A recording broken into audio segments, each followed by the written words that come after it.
नमस्कार दोस्तों, आज हम बात करने वाले हैं पार्ट 13 की, जिसका नाम है मराठा राज्य का उदय एवं भारत में यूरोपियों का आगमन।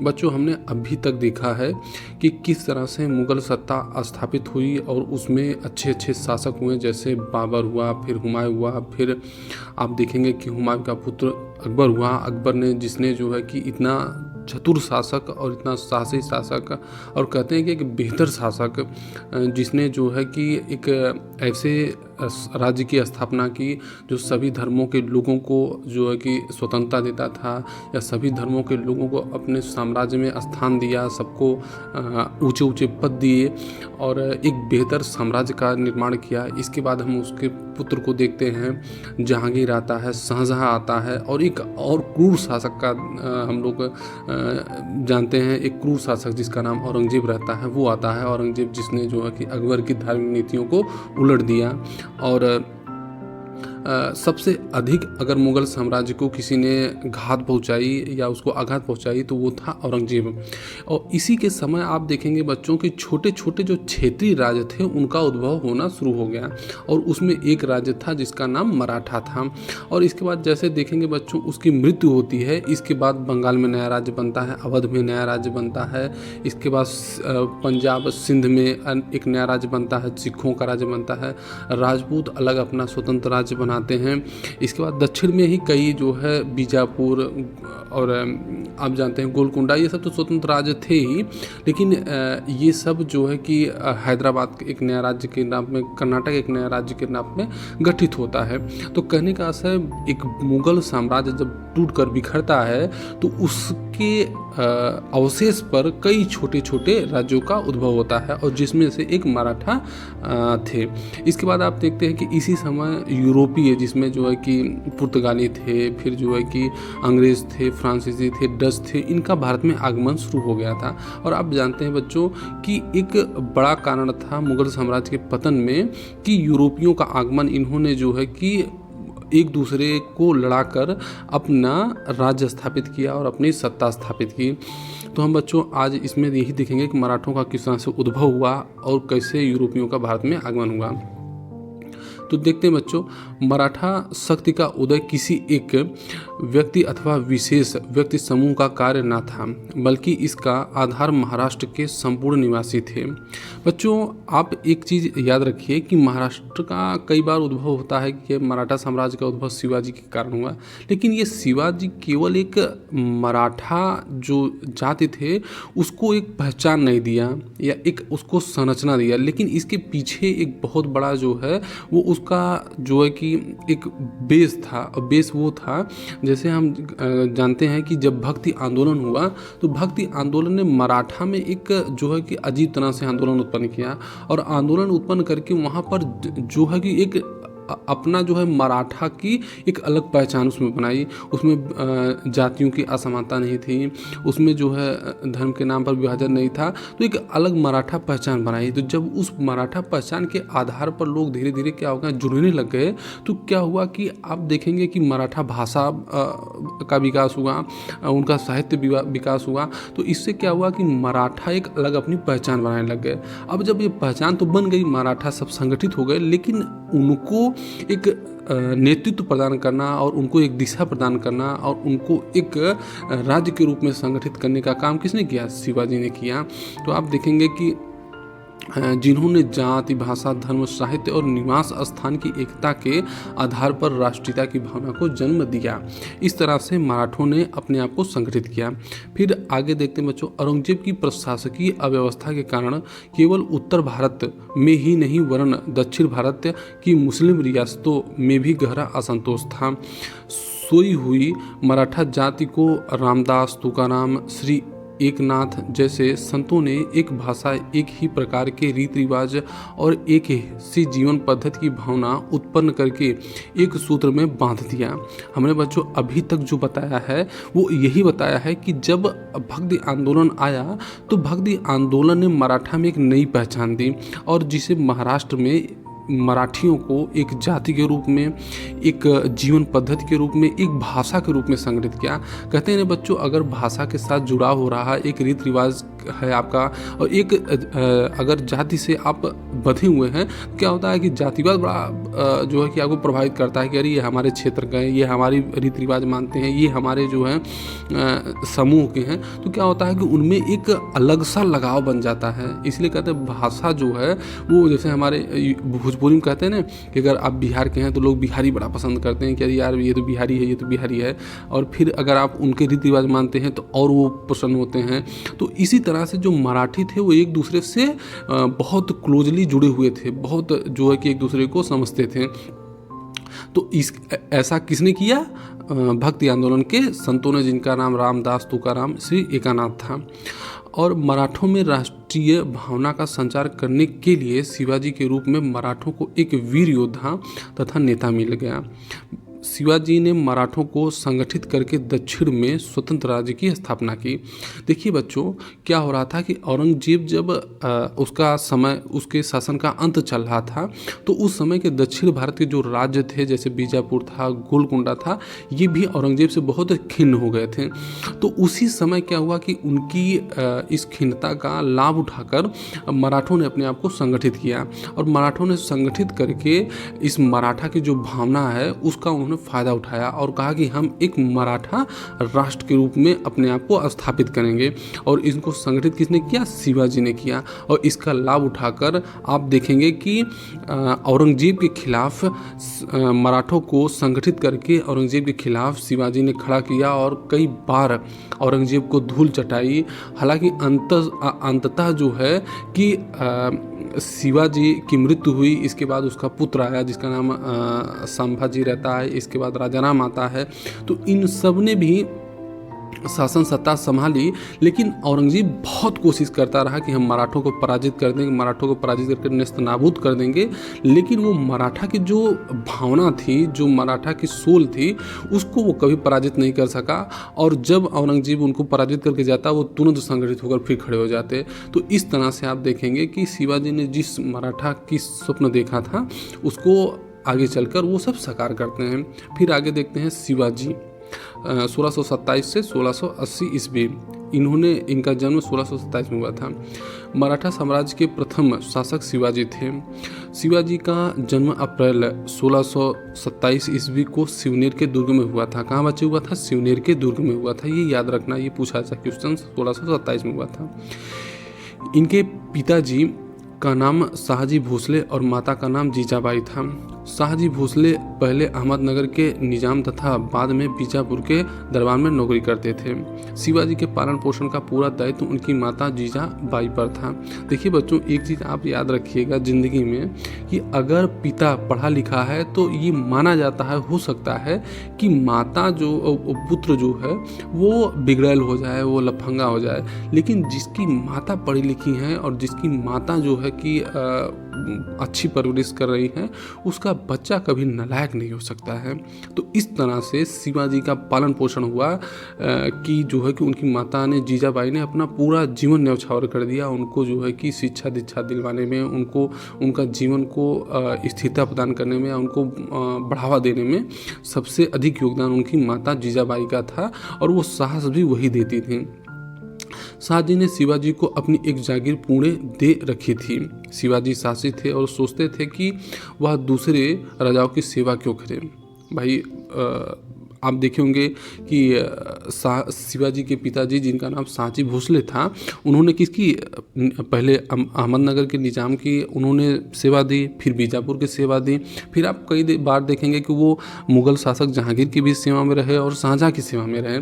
लेकिन जब शिवाजी पुणे की जागीर पर जो है कि वो अपना शासन संचालित करता है, तो वो कहता है कि हम क्यों किसी दूसरे शासक की अधीनता स्वीकार करें, क्यों ना हम अपना राज्य स्थापित करें और क्यों ना हम अपनी सरकार चलाएं, अपनी जनता का जो है कि भला करें। तो मतलब देखिए बच्चों, कई लोग जो है किसी के अधीन, जैसे हम कहते हैं ना कि जो हमारे यहाँ छोटे लोग हैं, मजदूर हैं, वो सोचते हैं कि हम किसी के अधीन काम करें, लेकिन वो अपना नहीं सोचते कि हम अपनी दुकान खोल लें या हम अपना कारोबार स्टार्ट करें, हम अपनी कुछ चीज़ें स्टार्ट करें, ताकि हम आत्मनिर्भर हों और हम बढ़ें। लेकिन हमारे यहाँ देखेंगे कि जितने भी छोटे लोग होते हैं उनकी यही सोच होती है कि हम किसी के अधीन भैया काम करेंगे, क्योंकि भाई अधीनता में जब काम करेंगे तो आपको घाटे का सौदा नहीं होता कि आपको 100 रुपये अगर है मिलना तो आपको 100 रुपया मिलेगा। लेकिन हो सकता है कि अगर आप अपनी दुकान खोलेंगे तो हो सकता है कि कभी घाटे का सौदा हो जाए, कभी आपको, लेकिन अगर मुनाफा हो तो मुनाफा ही मुनाफा मिलेगा। तो इस तरह से क्या है कि बच्चों, शिवाजी एक साहसी था, साहस था कि हमको क्या है अपना स्वतंत्र राज्य स्थापित करना, हम दूसरे राज्यों की सेवा नहीं करेंगे। फिर आगे देखते हैं, खुद का यह राज्य क्यों ना बना लें। मराठों का अलग राज्य बनाने का उद्देश्य लेकर शिवाजी 18 साल की उम्र से ही सेना इकट्ठी करने लगे। धीरे धीरे अपनी शक्ति संगठित करके एक स्वतंत्र राज्य बनाने के उद्देश्य से शिवाजी ने आसपास के क्षेत्रों पर आक्रमण करके उन्हें जीत लिया।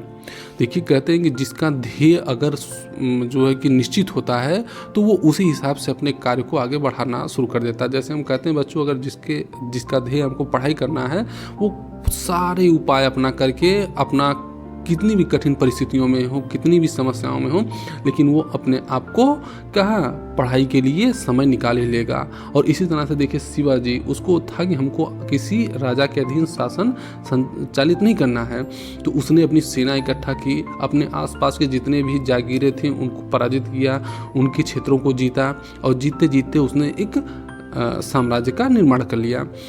उन्होंने पुणे के आसपास के कई पहाड़ी किलों को जीता और नए दुर्गों का निर्माण भी करवाया, जैसे रायगढ़ का दुर्ग। उसने कई किलों का निर्माण भी करवाया कि हमारा भाई अपना दुर्ग हो जहाँ, ताकि हम अपनी सेना रख सकें, हम रह सकें, तो ऐसा निर्माण करवाया।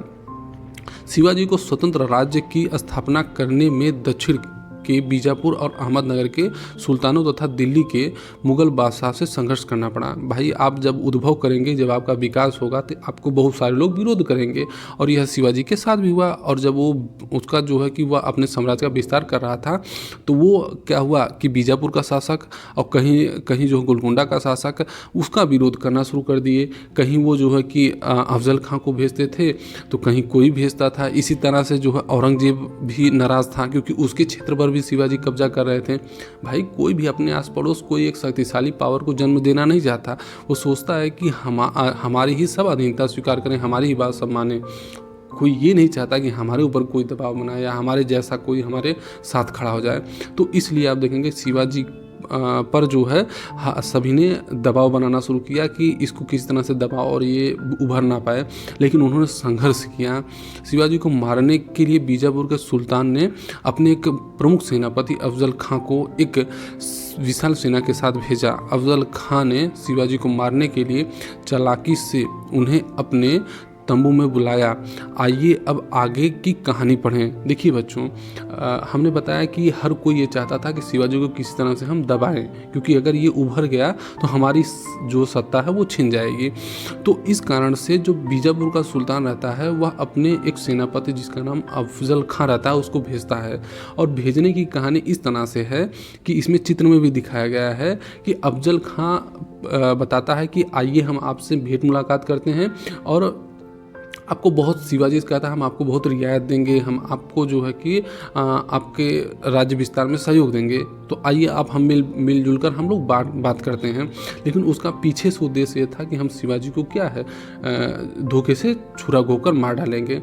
तो इस बात की जानकारी किसी तरह से शिवाजी को लग गई। उसका एक दूत था, वो बताया कि ये अफजल खां आपको सहयोग देने या आपकी सहायता करने के उद्देश्य से नहीं आ रहा है, आपको मारने के उद्देश्य से आ रहा है और उसे बीजापुर के शासक ने भेजा है। तो ये शिवाजी बहुत सतर्क हो जाता है, और जब सतर्क हो जाता है तो उसने जब उससे मुलाकात करने पहुंचता है तो एक बघनक होता है जो अपनी उंगलियों में पहने हुए रहता है शिवाजी, और चादर ओढ़ के उससे मुलाकात करने जाता है। और जैसे ही जब वो मुलाकात करने पहुंचता है और अफजल खां उसको गले लगाकर उसके पेट में छुरा घोंपने जाता है, तैसे ही उसे पता चल जाता है कि अरे ये तो मारने वाला है, और उसको अपना बघनक निकाल के और वो पूरा उसके पेट में से अतनी खींच लेता है। तो इस तरह से आप देखेंगे कि बीजापुर के शासक की जो चाल रहती है कि शिवाजी को मार देंगे, वो निस्त नाबूद हो जाती है। देखिए इसमें, इस चित्र में बच्चों यही चित्र में बताया गया है। देखिए कि अफजल खां अपने पहरेदारों के साथ पालकी में बैठकर शिवाजी से मिलने चल दिया। देखिए चित्र में दिखाया गया ना, शिवाजी ने कहा था सेना मत लाना, डरपोक कहीं का। मतलब वो कहता है कि अरे शिवाजी ने कहा था कि सेना बताना, हम अपनी पूरी सेना लेकर आएंगे। शिवाजी भी अपने पहरेदारों के साथ अफजल खां से मिलने चल दिया। अच्छा, मिलने जब दोनों चल दिए तो तुम्हारा अंतिम समय आ चुका है, आओ बेटे तुमसे गले मिलो। तो उसने कहा कि अपने मन में सोचा कि आओ बेटा गले मिल लो, अब तो तुम्हें हम मार ही देंगे। लेकिन ये बड़ा सद्भाव से मिल रहा था कि जो है कि मन में कुछ और चल रहा था और सामने कुछ और दिखा रहा था। बड़े जो है कि खुशी से मिल रहा था शिवाजी से। देखिए, अफजल ने शिवाजी को गले लगाया और अपना खंजर शिवाजी को मारने के लिए उठा लिया। अरे यह मुझे मारना चाहता है। तो शिवाजी ने कहा अरे ये तो मुझे मारना चाहता है।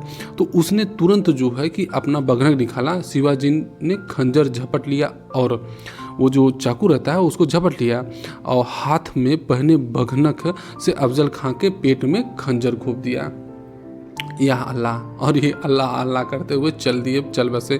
और इस तरह शिवाजी ने अफजल खां को अपनी चालाकी और साहस से मार डाला। तो इस तरह से जो बीजापुर के शासक की जो रणनीति थी वो रणनीति उसकी विफल हो गई।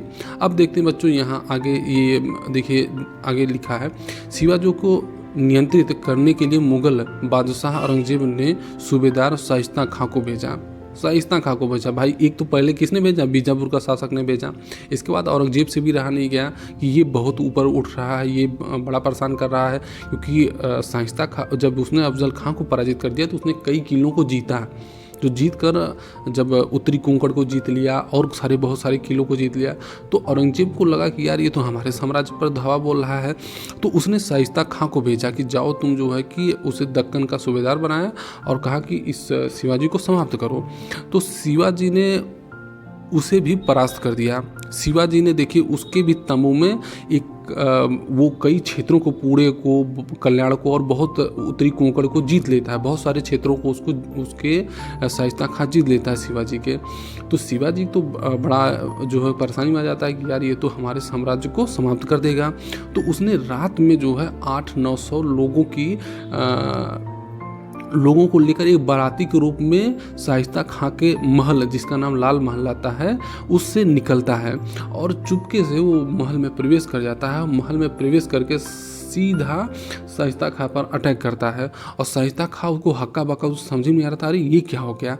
और वो देखते ही देखते उसको काफ़ी मारपीट होती है। इसके बाद उसके शिवाजी के तलवार से शाइस्ता खां के अंगूठा कट जाता है और वो किसी तरह से जान बचाकर भागता है। उसके लड़के की हत्या हो जाती है और जो मुगल सेना रहती है उनकी बहुत सारे लोगों की हत्या हो जाती है। तो इस तरह से वो किसी तरह भागकर औरंगजेब के पास जाता है। औरंगजेब बहुत गुस्सा होता है, अरे तुम बड़े कायर किस्म के आदमी हो कि वो अटैक कर देता है और तुम्हें पता ही नहीं चला। उसको बंगाल दंडित करने के लिए भेज देता है, तुम बंगाल का सूबेदार बनो, हटाओ यहाँ से। तो इस तरह से आप देखेंगे कि शिवाजी ने औरंगजेब के जो भेजा गया सूबेदार था शाइस्ता खां को भी पराजित कर देता है। अब इसके बाद औरंगजेब ने जयसिंह को शिवाजी के पास भेजा। शिवाजी को जयसिंह के साथ पुरंदर की संधि करनी पड़ी। इस संधि के पश्चात शिवाजी और औरंगजेब से मिलने उसके दरबार में गए।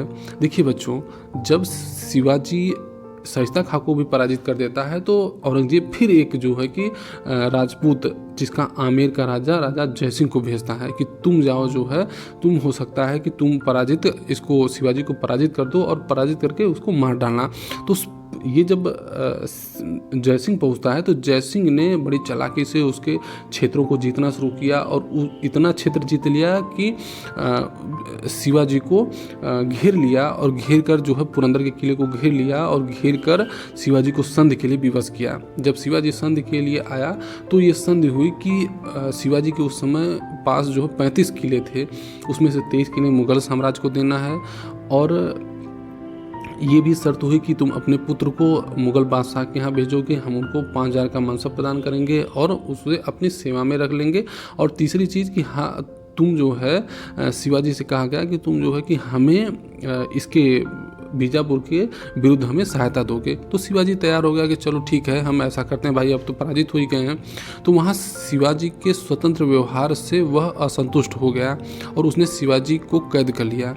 देखिए बच्चों, जब शिवाजी और जय सिंह ने ये समझौता किया कि ठीक है, मैं वहाँ आगरा जाने के लिए तैयार हूँ, तो आगरा जब वो पहुँचा तो वहाँ पर उसे जो है कि 5000 के मनसब में तैयार कर दिया, मतलब अधिकारियों में उसे खड़ा कर दिया। राजाओं में औरंगजेब ने शिवाजी की गिनती नहीं की, तो इसे शिवाजी बड़ा गुस्सा हो गया कि अरे हम एक राजा हैं और तुम हमें जो है कि अधिकारियों की तरह व्यवहार कर रहे हो। तो उसे वो असंतुष्ट होकर उसने वहीं दरबार में जयसिंह को बहुत बुरा भला कहा।